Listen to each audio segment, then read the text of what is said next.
6 facts about secretary birds. Why do they have such a unique name? Large ground-dwelling birds. Secretary birds are primarily found in Africa. Sagittarius serpentarius is the scientific name for them. Secretary birds belong to the Sagittariidae family. They look lovely with their feathers and have a pleasing appearance. Although male secretary birds are grayish-blue in color and have more feathers on their heads than females, they both have similar appearances. Check out these fascinating facts about them. 1. Africans are the origin of secretary birds. Sub-Saharan Africa is where secretary birds are found. These birds do not migrate. Because secretary birds follow the availability of food and rainfall, they are regarded as locally nomadic. They are found in the southern Cape Province of South Africa, southern Somalia, and Senegal. Instead of forests and thickets, secretary birds favor wide grasslands, savannas, and scrublands.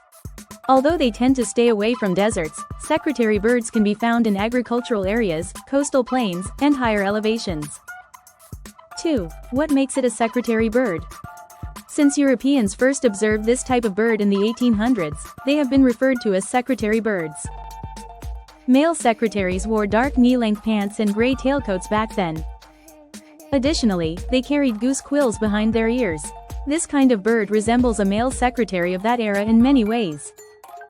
According to a different explanation, the term secretary bird is derived from the Arabic word sakur at tair, which means hunting bird. They are currently known as secretary birds, though. 3. Secretary birds typically don't talk during the day. Although secretary birds often don't talk during the day, they are well known for their deep, loud croaking sounds, which are compared to crow and frog sounds. When wooing or searching for a mate, male birds make this sound. When intimidated, hungry, threatening, or interacting with other secretary birds also use varying vocal intensities.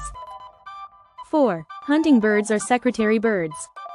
Reptiles, amphibians, and rodents make up the food of secretary birds. When hunting, they will cooperate with their partners or in small groups. Secretary birds snooze during the day and hunt till nightfall. Secretary birds occasionally use their beaks to capture prey. They are most famous, though, for stomping prey to death with their big feet and powerful claws. Their favorite meal is snakes.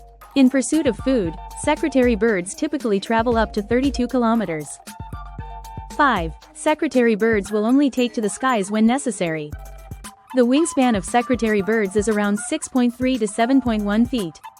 But if they don't have to, they don't fly too much. For a species like secretary birds, flying can be a little exhausting. Nevertheless, they may soar up to 3,800 meters above the ground. 6. Secretary birds only have one partner. Lifelong partnerships are formed by secretary birds. They will do their best to protect their territory because they are highly territorial. Although it can happen at any time of year, their mating season typically takes place during the dry season. The female secretary bird will then deposit 1 to 3 eggs, which they both incubate. In roughly 45 days, the eggs will hatch. You now know that there are 2 possible explanations for their nickname, one based on their appearance and the other on their name. What is the most fascinating fact to you?